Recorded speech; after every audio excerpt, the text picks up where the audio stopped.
Hello, and thank you for joining us again. I'm Tony Spearman-Leach, and welcome to another edition of Montgomery Week in Review. Joining us today is the State Attorney's Office, which is advocating mental health courts in Montgomery County to deal with the many persons who have mental health issues that may come before our courts. Today joining us is Phil Andrews, who works closely with the program and will explain its impact here in Montgomery County. We also have joining us the Mental Health Association that is offering an upcoming seminar for health professionals on how to deal with their clients who may be contemplating suicide. Today joining us is Rachel Larkin, who heads the Hotline program that is a crisis prevention service. She will tell us more about this important and vital service here in Montgomery County. We also have CSAC. We all have heard the acronym, but it stands for Community Services for Autistic Adults and Children.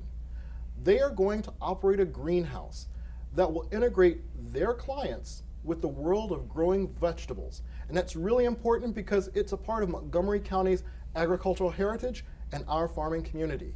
Today joining us is Ayan Paragol, the Executive Director of CSAC, and he will share with us the exciting upcoming events. We also have the Health and Wellness Services, which is formerly known as CCI. They have health practices in many places that include Montgomery and Prince George's counties. Today we have Ayan Ibrahim, who is here to describe the Gaithersburg Health Practice, and it has everything that those of us in Montgomery County could be seeking for health services. So we're going to turn over here to Phil and talk about the really exciting innovation that you've really been pursuing out of the State Attorney's Office with this mental health court. Tell us more about what you're doing. Sure. Well, when I joined the State's Attorney's Office last year, the first thing that our State's Attorney, John McCarthy, said to me was, we need to do something about the mental health crisis in the criminal justice system. We have had a good impact in reducing crime in Montgomery County. It's down about 25% in recent years, and the jail population is down by that amount too in the last 3 years. But we've seen a huge increase, 60% in the last 3 years, of people coming into the jail who need acute mental health services, who show an immediate need for that. And so we have to figure out how to deal with this because it is the biggest challenge facing the criminal justice system in terms of increases in the number of people coming in who have this need for care. And so a lot of places have set up a mental health court where people who have committed crimes, usually minor crimes, that are due to their mental illness are diverted into treatment rather than into jail. Baltimore City has a mental health court. Prince George's has one. Hartford has one. And I've toured them and seen them, and I've met with the judges and the mental health court teams. And I think it's a model that would work really well here in Montgomery County. All these courts have in common is that they have a champion judge. And we have a champion judge now in Montgomery County, John DeBelius, who is head of our circuit court, who has formed a task force, a planning and implementation task force for a mental health court that I'll be chairing, and we'll be meeting intensively over the rest of the year to recommend how we can best implement a mental health court here in Montgomery County next year. I don't mean to interrupt, but let me ask you, when is all of this going to start? I mean, you've been doing the groundwork. Mm-hmm. When are we going to see the impact? The goal is to have a mental health court up and running as early as possible in 2016. There's a lot that goes into it. It's a very multi-agency effort. You have the state's attorney, you have the courts, you have the public defender, you have parole and probation, you've got mental health providers, and you have health and human services as well, and the police and the corrections departments are all involved in this, and others too. So you need to bring all these folks together, and each has to participate, and there's a great interest in this, and there are a lot of folks that have been advocating for a mental health court for quite a while. So we have lots of models to draw from in setting up one here. Now you were saying that we're seeing a 20% increase? We've had a 60% increase in the number of people coming into our jail who need immediate mental health care. At the same time, we've seen a 25% reduction in the total jail population. So wow. An increasing number and percentage of people coming into the jail are mentally ill. So we have, in effect, our society has reinstitutionalized the mentally ill in our jails rather than into the community effectively. And while it's a small percentage of people who have mental illness who are committing a crime or involved in the justice system, we see a lot of repeat offenders. And we need to break that cycle by helping to ensure that people make a successful transition back into the community and are on their medications and getting the resources, supports they need to be independent and succeed. What's the triage process? Do people self-select, or is there some type of criteria to determine whether or not that's an appropriate form? There are a lot of criteria. First of all, it's a voluntary program, so the person who's charged with a crime has to agree to participate. That's number one. There may be recommendations from the jail personnel, from Health and Human Services, from police officers, and others about who should be participating. The state's attorney has to decide what is his risk tolerance in terms of the types of crimes that would be eligible for a mental health court. So those are all issues that have to be worked out and agreed to. So murders will not come before this court? There would not be. You would not see homicides in a mental health court. I think it's important for people to know that. You might see assaults. Okay. You'll see a lot of quality of life type crimes, trespassing, vandalism, public urination, public drunkenness, maybe theft. And some courts, I'm sorry? Panhandling. Yes, panhandling, that would be another good example. And so while there's some difference in the types of cases that courts accept, there's a lot more in common. One of the public benefits of this is that studies show a reduction of 25% in recidivism for participants in mental health court compared to non-participants. So the public will have a safer community and people will get better treatment. And eventually we will see less need for jail space for people who are mentally ill. You know, I think this is so important at a time when we are dealing with budgetary challenges throughout all of our jurisdictions, that Montgomery County is taking a very proactive approach to mitigating a problem. And I hope that we see some very positive impacts at a time that many states have been shifting from, unfortunately, mental health care to prison. And with all of these mental challenges that people may have, that they may face in the community, we come to someone like you, Rachel, who really is dealing with what I would say one of the most critical crisis areas. And it's common, and you're doing the crisis hotline here from Montgomery County. Tell us a little more about what's going on with your services. Well, you know, the hotline serves everybody, not just suicidal folks, so folks struggling with mental health, loneliness. But suicide has become it has been for a long time a real big issue, but lately it's in the forefront. More people in the United States die by suicide than by car accidents, than by homicide, and people don't think about it and they don't know it. So we're trying to, reach folks in need through phone services. We also offer chat through the National Suicide Prevention Lifeline, and we're going to be starting a pilot program where young people can text us if they're feeling suicidal. So we really want people to be able to reach out in any form that's most comfortable. So you're moving into the multimedia platform. This is very important for people to realize that it used to be that when you engaged in suicide prevention or crisis hotline intervention, that you had to pick up a telephone. Mm-hmm. What you're telling us today is that you're using texting, you're using chatting online. This is phenomenal, and I want everyone to notice that we have the number up here online, on the air for you to call. Please reach out if you know someone that needs assistance. Listen to the many ways that they have for you. I love this. Yeah, it's really good. A lot of people aren't comfortable making that first phone call, so maybe chatting online is, talking to people, and people will chat with us for hours about what's going on in their lives and, have never told anybody. And so we try to, not only reach out to those folks, but to the people that are treating them as well. I had a caller the other day who was on their third suicide attempt and had a psychiatrist and had a therapist, but neither had ever asked that caller if they were suicidal, and the caller had never told the mental health professionals that were treating them that they were suicidal. So we're trying to train those folks as well to be able to engage their clients around the issue. How many folks do you have to have on staff to handle those multiple modalities? Well, each is staffed individually, so we have one person. Texting is not 24/7 and chat is not 24/7 because we don't have the capacity right now. Mm-hmm. Chat is available almost 24/7 through the National Suicide Prevention Lifeline. But yeah, you do need to have, we're focused, and we focus on the caller or the chatter or the texter when they come in, because your issue, what's going on with you, is the most important thing at that moment. And people need to realize that talking to somebody on whatever format you choose really can make a difference. Just because you have a suicidal thought, just because you're overwhelmed, Just because you don't know what to do doesn't mean that you have to follow through and end your life.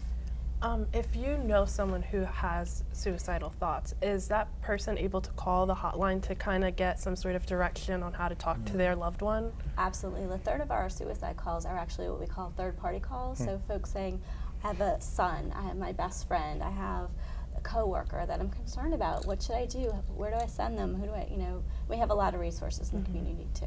Great. This is exciting because I think that people forget that suicide is a silent activist in the communities, that we use so many adjectives to describe how we feel. I feel blue, I feel down, I'm depressed. We may not always use the word depressed or I'm feeling suicidal. We need to listen to the cues that people may provide. Let me ask you, from some of your experience, what are things that we should be looking for? Well, anybody who says that they're feeling hopeless or helpless in a situation, they feel trapped, they don't see how they can go on, they may feel like they're a burden to the people around them, whether or not those people actually feel that way. They may not feel like they belong or they have a place to sort of fit in. And that's where the online is really nice too, because a lot of people often their only connection is through like video game communities or other communities online because they have nobody around them in person. Do you get many calls from young people? I know the County Council's Office of Legislative Oversight just released a report on behavioral health in the county, and about 11% of young people, 12 to 17, have a seriously depressive episode at some point. And I wonder if you get many calls from people that age. We don't get a lot of calls because teens prefer to be online, and that's why we're moving into the chat and text. And I was reading a study that teens will tell each other that they're suicidal, but they frequently aren't comfortable telling an adult. And that's why we're hoping that these new platforms will be a way to reach those, because there are a lot of young people that are struggling. This is so true, and it cuts across all ages, all generations. I think that this is something that is a noble service that's being done.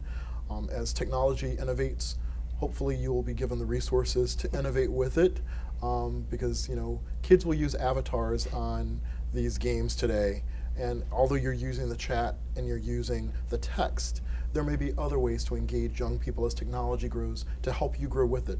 Because I think all of us throughout Montgomery County, we all have known someone who has encountered the suicidal thoughts, and that is something we need to prevent.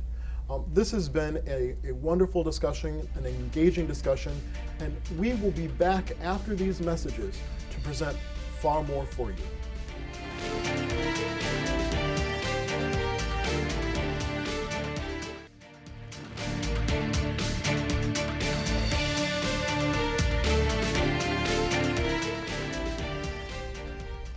We're back, and we thank you for joining us.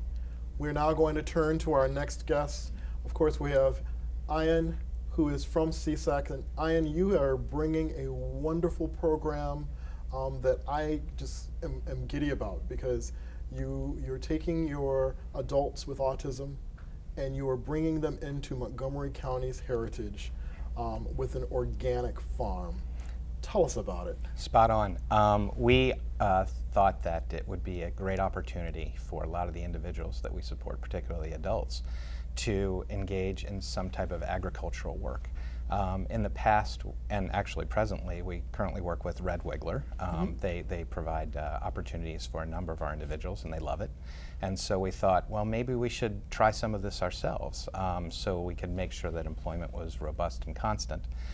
So we applied for a grant from a foundation, and fortunately the Godelsky Foundation was kind enough to grant us enough funds to be able to construct a greenhouse right on our property, which will employ a number of the individuals that we support as well. So we started over the years kind of plowing little areas of our land. We have a bit of land in Montgomery Village, and started with the seeding and teaching individuals how to grow plants. And we thought, well, this seems like the natural path to go forward for us. And of course, it would need to be organic. We really don't want to have to get into the whole pesticides and what might they do and what might not they do, in light of the fact that we serve individuals with autism. So for us, we begin the construction this month. and we should be up and running within about 60 days. However, that'll bring us toward the end of the growing cycle, so it gives us a little learning curve to work on over the winter. Now, I will tell you, what I'm really impressed with this is that you are bringing urban farming to a county that has a heritage of agriculture, but you're doing something even more innovative with it. And I want you to tell us about this, that people don't realize that these vegetables are going to be made available to the public. Right. So the idea, of course, is to engage the community in this project. And our goal is to connect once the next Montgomery Village farm stands start up for next year. We're going to have a spot at the farm stand, and we're going to do it. We're going to offer these vegetables, flowers, whatever we're going to grow, for donation.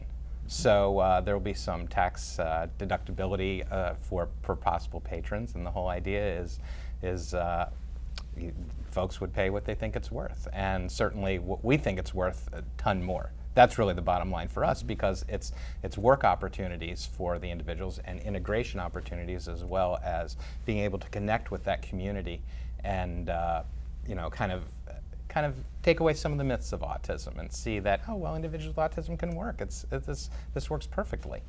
So I want everyone to hit, if you've heard this out here in Montgomery County, we're going to have organic produce, Right. with the benefit of tax deductibility because of charitable interaction. Exactly. This is the best It's a home innovation run. I have seen here.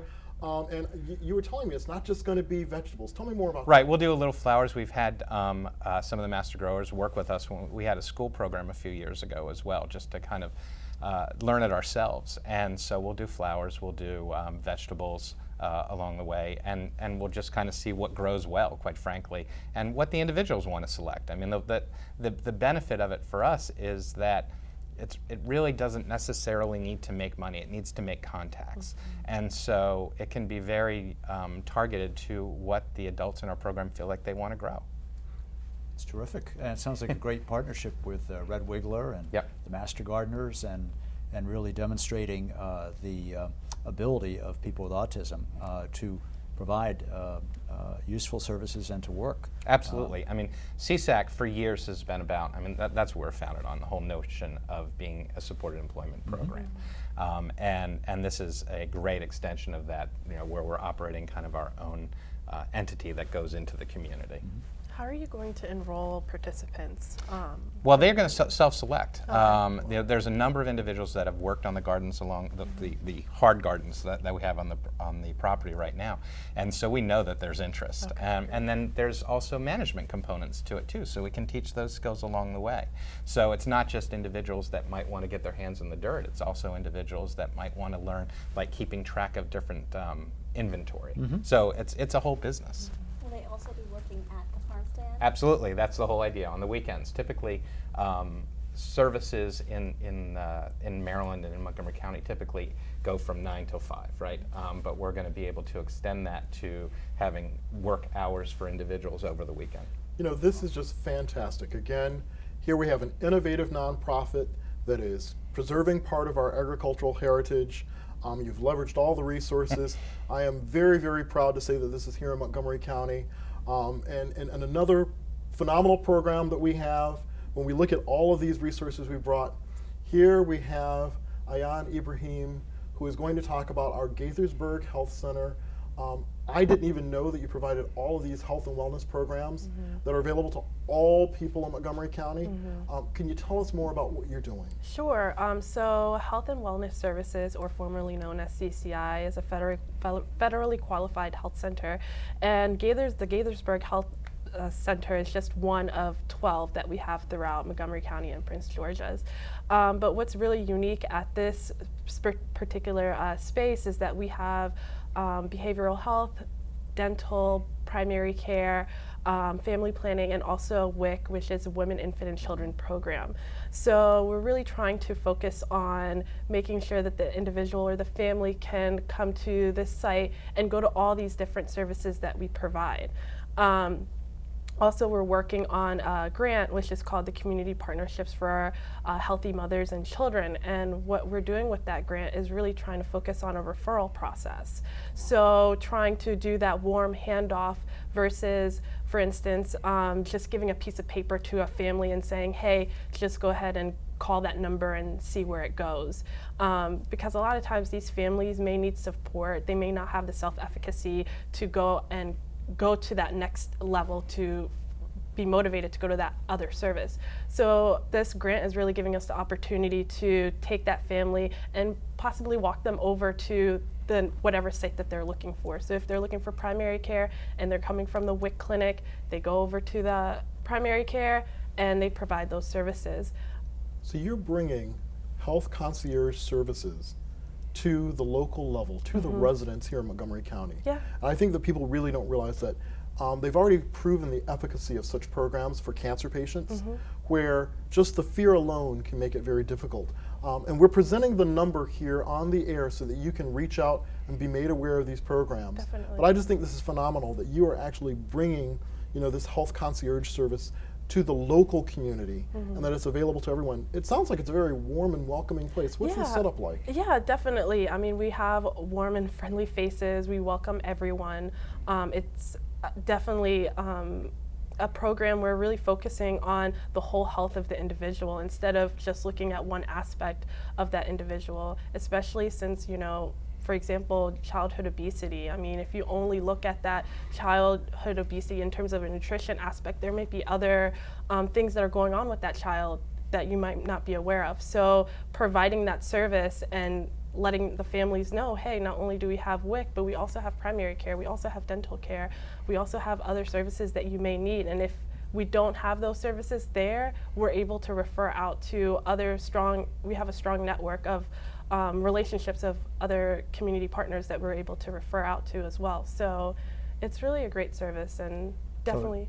It's holistic and it's one stop, really, Yes, which is really important given the need for. It's that whole idea of the one-stop shop, really focusing on the patient medical home. So really just making sure that those families have everything that they need at that one location versus going from one place to another place. What's the rollout to get people to know about it? I mean, it's something that I'm just learning about. So yeah, definitely. I mean, we're like he said earlier, we definitely changed our name. So we're really trying to focus on letting everyone know that we have that health and wellness services encompass a lot of different. Go to schools perhaps or something like that, some kind of flyer, just so people yeah, can. of course, of course. Like, so we'll do public messages, partner messages, schools, really getting our name out there and letting everyone know what kind of services that we have. Yeah. You're accessible by public transit, Yes. which is important too. Yes, all our sites are actually accessible by public transit. So Phenomenal. That's great. So let me ask you, when you are looking at all of the programs that you offer, is it really economically restricted, or is it open to everyone? yeah, definitely all of our services are open to everyone. The only program that is income-based is the Women, Infant, and Children program, which is on an income base. However, all the other services are something that we can work with all families. So I can go in and get my checkup, see my dentist, get my teeth cleaning, Yep. and I can go over there, and if I'm feeling a little blue that day because somebody poked around in my mouth and jabbed me with a needle, Yep. you have somebody who can talk to me and make me Of feel course. better? Yep, definitely. And we also have family planning. So, those families that are on WIC but really want to take the next step after possibly having a baby, they have a service there as well. This is amazing. Again, I think that many of us aren't aware of all of the resources that we have here in Montgomery County. We have just reviewed an entire menu of resources, and we're very blessed to have this many rich resources. And what's the address? Oh yeah, the address is 200 Girard Street in Gaithersburg. Okay, great. And remember, we did post the number.